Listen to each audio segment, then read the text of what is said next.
Good morning, ladies and gentlemen. I apologize for not being here today. It was a little bit last minute and I'm in and out of meetings for the afternoon. Today, though, you are going to be working on your FOA planner. The FOA planner will be due on Friday.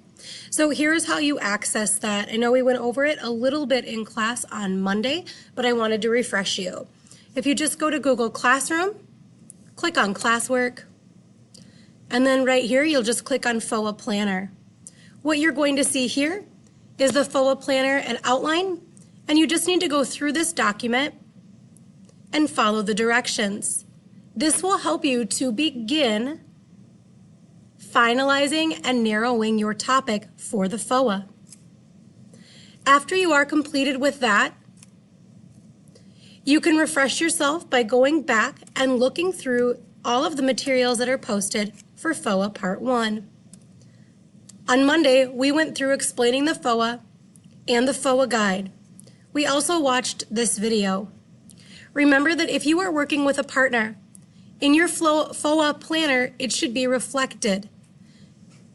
Make sure that you are writing at the top, up here, if you are working with a partner.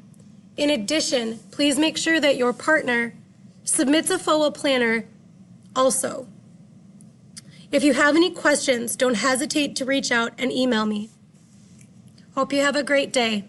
Bye.